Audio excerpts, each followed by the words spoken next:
Hey guys, so this is a training video Frank and I are putting together, call it an awareness training video for you because you've shown interest in wanting to come and see or maybe come and volunteer with one of our freedom groups, whether in the city, Claremont, Woodstock, or maybe one of our future groups. And so the purpose of this is to give you a bit of information around the addiction space. And we want to do this to make sure that you are well informed. We're doing this for your safety. We're also doing this for the safety of the guys in our group environments and for Frank and myself as well, just to make sure that everyone is as safe as possible.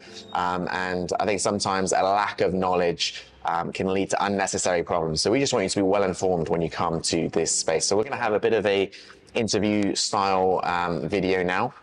I'm going to be asking Frank some questions. I'll be chipping in as well. Right. But we're just going to go through this probably for the next 20 minutes, giving you just a lot of wisdom before you come to one of these group environments. Right. So I'm going to first kick off by asking Frank, what's the purpose of a freedom group? Right. The main purpose, the initial purpose is from our heart is to give hope. Our vision statement is reaching the unreached with the love of Jesus, offering hope. Come on. It's a basic need out there. There's despair, so we offer them hope.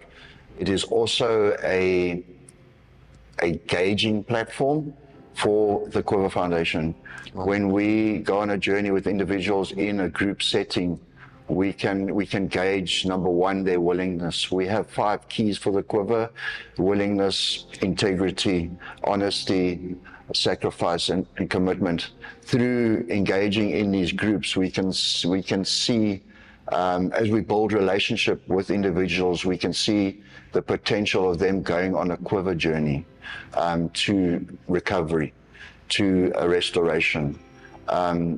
We aren't a crisis-orientated group in that sense, but it's all about encouragement and hope for the individuals as a group setting. Yeah, it's great.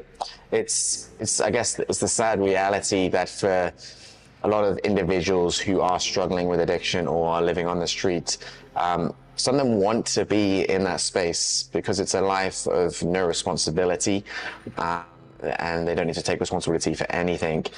And so as the Quiver Foundation, we're not wanting to just take everybody on a journey, because the reality is it's a lot of money, a lot of effort, and a lot of resources would be wasted. So we feel that mantle of needing to steward resources well.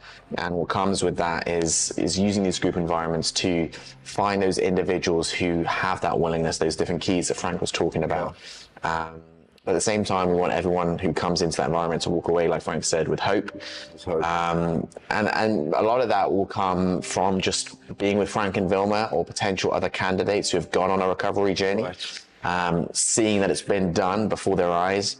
But also for us, as followers of Jesus, we also share hope through sharing the love of Jesus as well.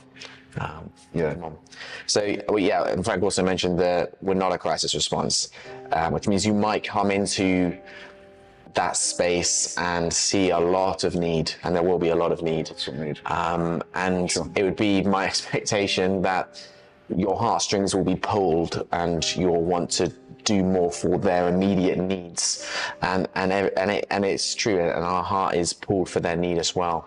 But this is a space where we're being proactive. So we're proactively wanting to see individuals go on a massive transformational journey, not just take a little step forward, but we're looking for those people that want to be a Quiver candidate. So we use this space for filtering that, but that also means then that we're not a soup kitchen. We're not going to be giving out kind of a lot of resources to people in this space. It's mostly giving out the resource of hope. If I can just add to that quickly, one thing, as Luke mentioned, the need is so big out there that when individuals enter the space, there's going to be an emotional side to it. And one thing that we would like to stress is that volunteers and facilitators need to protect their hearts. It's a place where it can get emotional, but again, we're not crisis orientated. What we what we're doing is we're looking at the long-term solution, which is Jesus.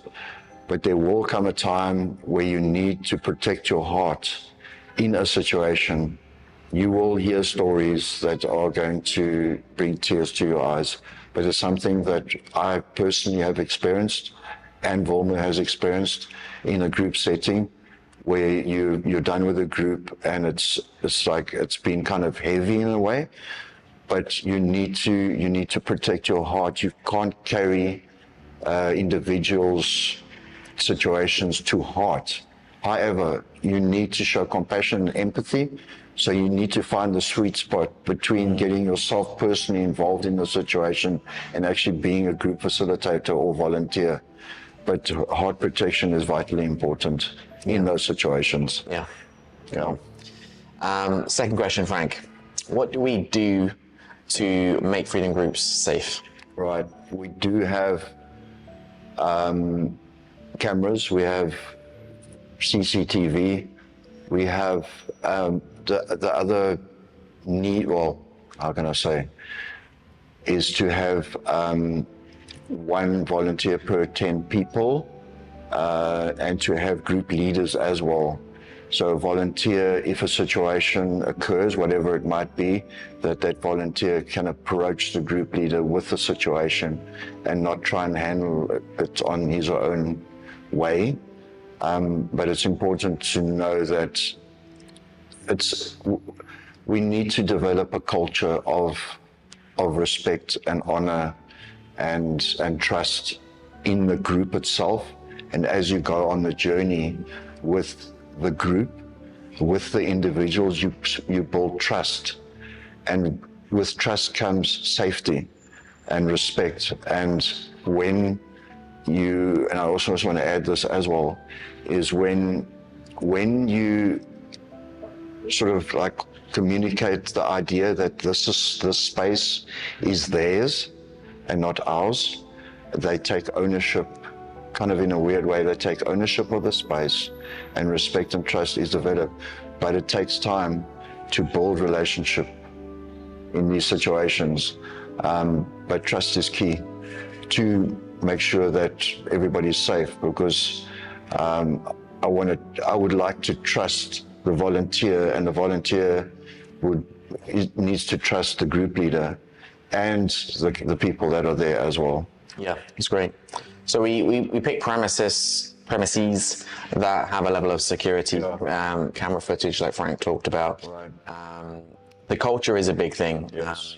I've spoken to people who run other charities in this space of working with addiction and high-risk individuals. And when it comes to safeguarding, they say, one guy told me that I could have 3 bodyguards around Frank, but if someone wanted to stab Frank, they would stab Frank if there were 3 bodyguards. Yeah. But there's something about the power of culture when we're building these environments, and Frank does a phenomenal job of this in the group environment, of building a culture of respect, of love. And what happens then is when you have these groups where the culture is strong, is the individuals begin to own that culture and own that space themselves. Right. So then if someone in that environment was to come in with an aggressive motive, the group themselves will deal with that. If one of the people in the group were to get aggressive or upset about something or want to start a fight, Yes. other people in the group generally will defend that space as well. Yes. And there's a lot of safety actually in the culture that's being built, and that's something that Frank and Vilma do a phenomenal job of doing, is building that culture. Yeah, culture is very important, because what it brings to the group itself is a sense of worth and value. So if they take ownership of the space itself, then you're adding value to and worth and purpose to their lives, which is lacking out in the streets. So they will take ownership of the space, and they already is a safety measure. Yeah, come on. We also we do filter who comes into that environment. So if someone was to come totally intoxicated, they won't be allowed into a freedom group environment. Right. And then, like Frank said, we limit the numbers to 10 people per volunteer or group leader in that space. Because the last thing we want, because the nature of these groups as well, is you open up the doors, you could suddenly have 50 people and one volunteer, and it could get out of hand. And so we do need to be mindful about some of those things. We do have measures in place around that. We're not super strict about it. It kind of does depend on the group itself, but we have these measures in place generally to try and keep the spaces as safe as possible. We also we don't allow minors into the group environments, so no under 18-year-olds. Again, just to kind of keep the group focused, and to not introduce any other kind of risks as well. Right, we don't want to expose minors to unnecessary exposure. Because even after the group is finished for the night, they go their separate ways. And if we have minors involved, whatever happens outside the group, it could be concerning. So we're under 18s aren't allowed. But usually in this group situation, there's usually no children. We just don't want to expose minors to this group environment. So there's some measures and things we're doing in place. It's not comprehensive. We don't do searches of people's bags and stuff when they come into this. It's still a high risk space, so I want you to be aware of that. But we are taking measures that are reasonable for the nature of the space that we're working in. Right. Moving on to a new question. Frank, what do people need to know about addiction? I think when you're volunteering or even leading a group in the initial stages of these group settings, is you've got to know that there's two kinds of drugs, basically. There's the uppers and the downers. You've got to understand the symptoms of it. It's either or. So when somebody is on an upper, like you've drunken 10 Red Bulls or 10 cups of coffee, there is a sense of aggression, a lot of talking, a lot of fidgeting, just to break it down. When somebody is on a downer, there's lethargy, slurred speech, slurred walking, that kind of thing. But there's also another side to it as well. The individual could also be in the need of a substance. When it comes to uppers, there's cravings, and there will be a sense of aggression to get what they want. When it comes to downers, there will be withdrawals, which is less aggressive, more lethargy, more sleeping. But you need to just distinguish between the upper and the downer. And like Luke said, we don't allow people to come stumbling in here. We have a right to reserve admission and say, sorry, maybe come next week or whatever. But in most cases, they understand that. But again, it's the culture we're trying to build here, and they will take ownership. And I'm sure if somebody comes intoxicated, the other group members will say, listen, we'd rather not have him here. They won't just like, oh, he's okay, he can come in here. But if the individual is non-compos mentis, rather than not let them in, and just like encourage them, we'd like you to be here, but we think maybe next time will be a better time to come. I think we don't want to, in this interview, we don't want to scare anybody into like, I don't think this is for me. But no, as long as there's a culture of trust and honor amongst the individuals as well, there will be safety measures from within the group, plus the external safety measures like cameras and gates and whatever, and safety protocols and that. But I think this whole video is just to make you aware of the individuals and you're going to get individuals that might seem fine. And those are the individuals that have incredible conversations with. But just be aware of the two kinds of individuals that you might be exposed to. Yeah, that's great. So very practically, when you are coming into a group environment, it's very likely you'll see some people maybe falling asleep in chairs on downers. You'll then maybe see some people bouncing in their chairs, struggling to sit down, wanting to walk around, or just talking a lot, or they're probably high in some capacity. You might have people approaching you asking for money and things because they are getting into a level of need and are getting a bit desperate in that space. So it's just to be aware that you're not walking into a normal just gathering of people. It's going to be a little bit strange, but just to make you aware of the nature of what people are going through physically because of the drugs at that point in time. Right. And also this sense of, again, I just want to stress the importance of building the culture. It's a culture of broken people, very broken. And again, we're not responding to the immediate needs. We're responding to their long-term recovery, their long-term journeys as they go on a journey with these groups. Yeah. And something Frank's told me before is in these environments, everybody is probably on something. It's not often you'll get someone that's just coming in homeless and not on some kind of substance. Probably. You might find some people, but just to be aware that the person you're probably talking to in that environment is probably on something and somewhere within that cycle of up or down or something. So just to be aware if that's the space you're walking into. Frank, practically as well, what are some of the actual substances people are probably using and maybe some of the effects of them? Okay, in CapeTown there's probably 5 kinds of different substances. When you want to look at the upper, it'll be methamphetamine, which is commonly known as tic. Not so much cocaine and those kind of things. I'm talking about street life now. Tic is mostly used as the upper. The downers would be heroin and cannabis and mandrax as well.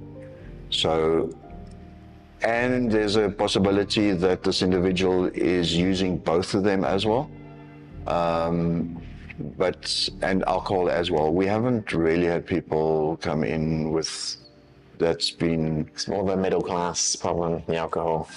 Yeah. There's the people on the streets use substances as a coping mechanism. But again, if somebody approaches the door, the gate, or whatever the case may be, and they are going to be disruptive, you just, sorry, you can come back next week or whatever, but you need to discern that. Most times you'll probably, especially with mandrax, they'll smell like, very distinct smell, they smell like mandrax. And here's the other thing, and they'll probably, we have no right to search their bags of any kind or do body searches. So they will probably have paraphernalia on them. They probably will have substances on them. But we have no right to we need to search your bags on that. We want people to come in here to feel safe and loved and receive hope, no matter how they are. It's just, we don't want to prevent anybody from receiving the gospel and receiving hope and encouragement. And that's the reality. That's not the reality. I guess it's the reality. It's one of the reasons we have this space as well. Because if you've got a church environment, if you've got some other soup kitchen environments and things that go on, often people's bags will need to be searched. You can't come in bringing all your stuff because of the danger aspect. So we're creating a space where people can come as they are into that environment so that we can reach them in this capacity. Right. We don't want to deny people access because of what they're doing. They're addicts, and Jesus came exactly for the broken. Okay, great. Next question. Frank. Yeah. What do our volunteers do if somebody approaches and asks them for money? Well, first thing, don't bring cash to a group setting because you'll be tempted. Because we followers of Christ, there's always that compassion to want to help, and the Bible says don't deny if somebody asks for help. Just don't bring cash. Don't make promises either. It's a very sensitive area when it comes to these group settings. because everybody that stays on the streets needs money, mainly for their fix. That's the reality of it. If you feel, here's the other flip side to it. This group setting is about building a relationship with the individual. And as you go along, you start getting to know them, you start building trust, and you have trust. And I'm going to use a silly example. Let's say an individual needs to go visit his children in somewhere and he needs train fare. You can, but again, don't bring cash. It's easier to say, sorry, I don't have anything on me. But you can sort of like help them in a way that nobody else knows that you're helping them, because if you help one person financially with a 10 Rand or 20 Rand for train fare, then there's an expectancy that you'll help everybody. But I think that's only after you've built trust and a relationship with the individual, because you don't want to deny somebody, look, and here's the reality of it. They might be telling you a lie and saying it's train fare, but that's not on us. We want to help, but we're not crisis. You've got to find a balance. We have had individuals that have really needed to go see a family member or whatever, and they have gone. But this has only been after a few months of building a relationship, getting to know them. But I think the bottom line, in the initial stages of a group setting, don't bring cash. Yeah. And if you have money on you, there's the other side to it. If you have money on you and you tell this person that you don't, you're being deceptive. Yeah. And you don't want to go there. So just leave everything at home. Don't bring cash. And here's the thing, as the culture develops and as the relationship, because that's key, relationship develops amongst the volunteers and the group leaders, and there's a sense of family, and then maybe, but it's a big maybe, you can maybe help with whatever. But I think if the volunteer in the long run is not sure, approach the group leader about it.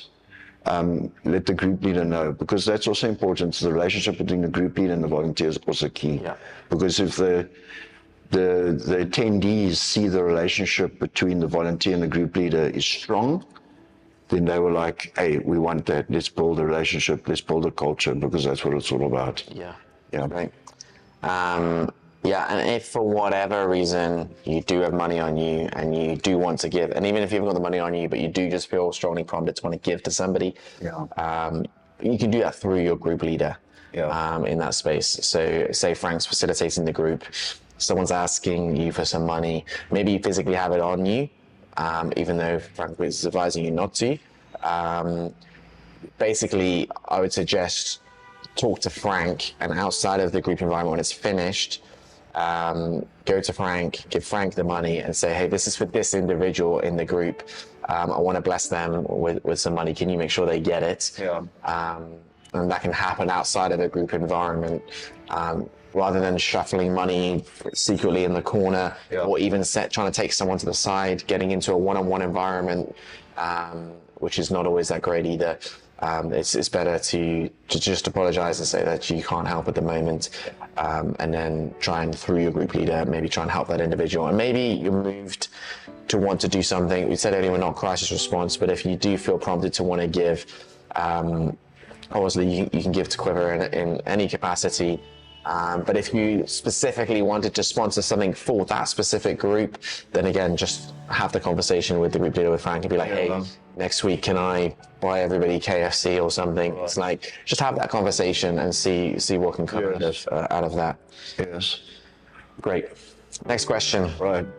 And some of these questions will have the same answer. Talk to your group leader. Talk to the group facilitator as part of the answer. But we're going to ask these because I think it's all very helpful. The next question I'll ask, it might seem basic, but I think it's good to cover, is how to have conversations with people struggling with substance abuse. Yeah, it's a great question. Again, it's like, where are you at in in a relationship with this individual, if you've met this individual for the first time, keep the questions and the conversations very basic. You don't want to get into deep conversations, deep emotional stuff, traumatic stuff at that stage, because you still got to work on a relationship. You still got to build trust. You still got to build the respect and honor as well between you two. As you journey along with the individuals, and you might have 2 or 3 individuals that you're journeying with, you will gauge as you gain that trust, because that's key. Because as much as you trust that person trusts you. It's a two-way road, and it must be a balanced trust. So in the beginning, keep the conversations basic. It's difficult because people on the street, so we can't kind of ask them, hey, what do you do? Or where do you live? Your conversations will be more sort of like directed on empathy. It's like you'll gauge the conversations. Also, what you can also do is allow them to ask you questions, because you're probably one of the very few sober people that they've encountered. Yeah, right. And it gets to a point where or tell them about yourselves. Like, I'm from Freedom Church. This is what we're doing. This is the heart. Sort of gauge the conversations but again, you want to avoid the deep, heavy conversations right in the beginning, because it can be overwhelming. If you remember, I spoke right in the beginning about protecting your heart. Yeah. But let them just gauge it. You just need to. But it's all about building the trust. Yeah. It's a good question, but there's a lot of dynamics involved. It's not black and white. It's not black and white. You need to discern with the person where they're at. But there's also the chance that this person just wants to talk for half an hour. Yeah, true. And you need to be able to cap the conversation without being rude or disrespectful. And one way that we've found, which kind of works, if I can put it to you that way, is through the conversation, and you realize that, now remember, this person might be on an upper, and when that happens, then there's a lot of conversation, and it's very jumbled up in that. The way we cap a conversation is they tell you about a need or a situation that they're in, and then at that point you ask them, can I pray for them? And then you pray for them. And then the conversation's capped. That's the best method, because if you don't cap it, you're going to spend 2-3 hours talking to the person. Reason being is they're so hungry to talk to somebody. They're so hungry to tell somebody. They're so hungry to vent their situation. So hungry to talk to somebody sober. So hungry to talk to somebody that cares. And it'll carry on. So you need to gauge it. And you need to honor and steward your own time as well. Otherwise, you're going to spend hours. No, that's great. Talking. No, that's really great. Right. And then to get uber practical, 3 questions you can ask. What's your name? Right. How long have you been coming to a Freedom Group environment? And what did you think of today's Freedom Group? Keep it basic. And you can have a nice conversation that way. And then what Frank said there is really great. Frank, you mentioned just then about praying for people. Right. What's the best way to go about as a volunteer praying for? If you want to pray for an individual, what's the best way to pray for an individual? Yeah. What's the best way to maybe share a specific encouragement you want to give to someone? I know from my personal experience, sometimes individuals don't want to get encouragement or advice from someone who hasn't been through it. Right. So what's the best way to kind of to do that? Should we be laying on hands with people? Should we be taking them to the side, spending one-on-one time? Should we be engaging with a group leader? What does it look like to pray and to encourage individuals? Again, it's based on the level of your relationship, where you're at. Right in the initial stages, I wouldn't suggest laying on of hands. The prayer model, if I can put it to you that way, it's remember that most of these people, again, they're probably on something. Keep the prayer basic. Keep the prayer you're not interceding, you're praying for the person. So, and also keeping their needs in mind, but we want to see breakthrough, we want to see miracles. Keep the prayer short and sweet and powerful, to the point as well for the individual. If it starts getting, we all love to pray, but most of the time you'll see the prayer starts kind of boring the person. And like we said, most individuals don't want to be encouraged because they've just come out of a situation into the group. They're in a headspace of a negative headspace. But you will be able to discern. But I think besides receiving hope is receiving prayer as well. They're going to come with a lot of need. I need prayer for this, I need prayer for that. But I think if you want to focus on 2 points of prayer, is obviously provision and protection, and of course to cap it all off is willingness to want to change. To want to change. Yeah. I mean, that's the bottom line. Yeah. Come on. Yeah. That's great. Last question on the theme of conversations. Yeah. What should we do, Frank, if somebody starts disclosing quite sensitive information, potentially abuse or illegal activity, potentially not, but just highly sensitive personal information? Right. What should we do as a volunteer in that space if someone starts sharing that kind of information? There would be situations where the individual will say, don't tell somebody. However, we need to make them aware that a volunteer has an obligation to share with the group leader. Yeah. The reason behind that is there's going to be situations and information shared with you that has a weight to it. And it's not for the volunteer or the group leader to bear that weight, but if you share it.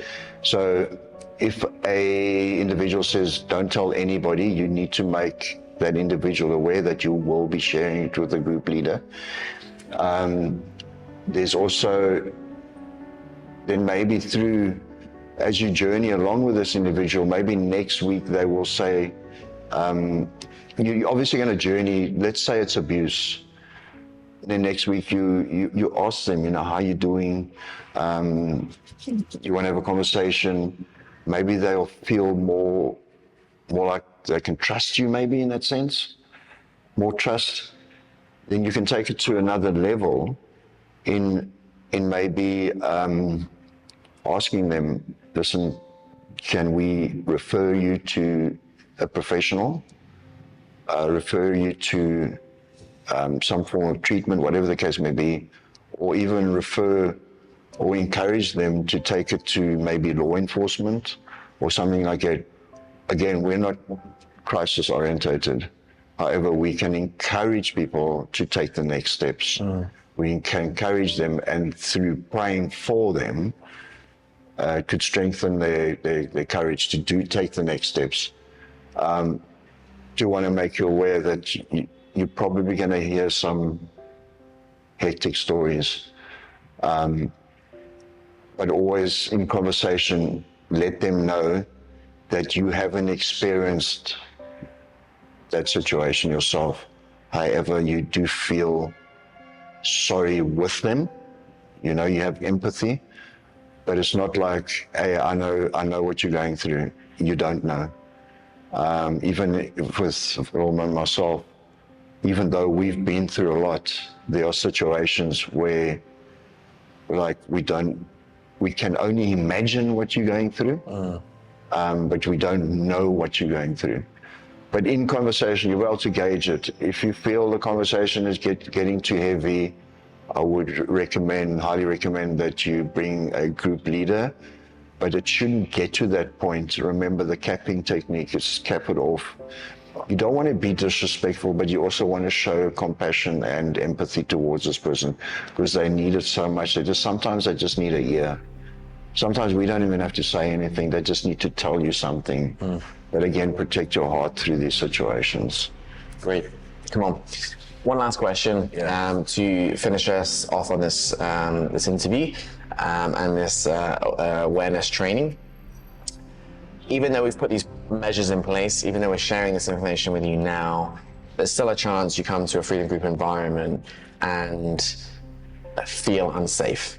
So my question, Frank, is what does a volunteer do if they feel unsafe, maybe just generally in the group environment, maybe because of a particular conversation they're having with an individual, maybe because there's an activity, something kind of domestic or something breaking out. Right. What does a volunteer do in that space? Most importantly is don't try and handle the unsafe situation on your own. Is you need to approach the group leader or group leaders immediately, and let them know why you feel unsafe so that we can address that issue. There are dynamics involved, but we don't want volunteers to have felt unsafe at that on a Friday and then keep it to themselves and not share. See, that's where the trust between the group leader and the volunteers is key as well. You must feel free and to be able to share it with and don't think the small unsafe situation is invalid.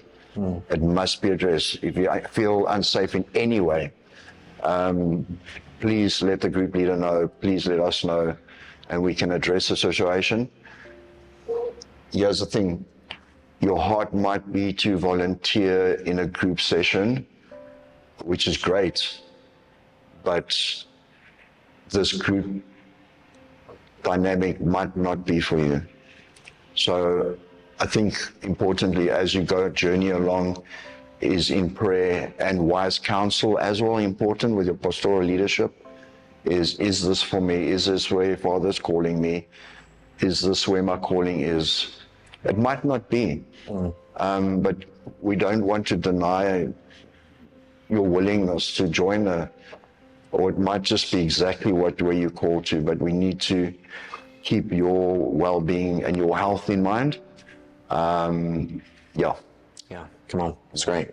I just want to encourage you off the back of all of this. It's a really powerful space, our freedom groups, and they, for Quiver, are it's the top of the funnel as we're leading people down towards a journey of recovery and rebuilding their lives and reintegrating back into society. Right. But at the top of that funnel, the widest point, it's also the point where we kind of do the least. As in, it's a group environment. It's like we say, we're not really doing a lot for the individuals in that space. For them, practically, it's just sharing hope and making that contact point. So you're joining us at that level where we're making contact with people. Some people might come into these group environments for the first time, the same time as you. It's our main contact point for connecting with people. Right. And it's a whole journey then that we go on taking people. We do the one-to-one mentoring with individuals from that space. There's a filtering process to get to that. From there, we put together unique pipelines for what their individual journey of recovery might look like. Right. And then from there, we look to fundraise and we look to make that happen. And then that's a long journey to start those processes, getting a space into rehab, the connecting with social workers and doctors and going on that whole journey. It can take years for people to go from a freedom group to being on the other side of their addiction. But as Quiver and as we run these groups, our heart is for the individual. And it's to want to have that holistic approach going from where they are on the streets right now. We want to see them all the way through to renting their own place, being employed, being able to maybe come back and run their own group somewhere in the city or maybe another city and come back. That's why we're Quiver. That's why we've got the whole arrow concept is we're starting to form these arrows that will be sent back out to go reach other people like Frank and Phil who have been used to be on the streets, have now gone on this massive transformational journey where they are now giving out in such an incredible way. We want to see more of that. So that's what we're about. And that all starts right here with our freedom groups. So we're excited for you to come along, whether you're just coming along for 1 week just to see what it's like, whether you're looking to get involved in a more regular basis. Thank you for watching this training and thank you for supporting what we're doing with Quiver. Come on.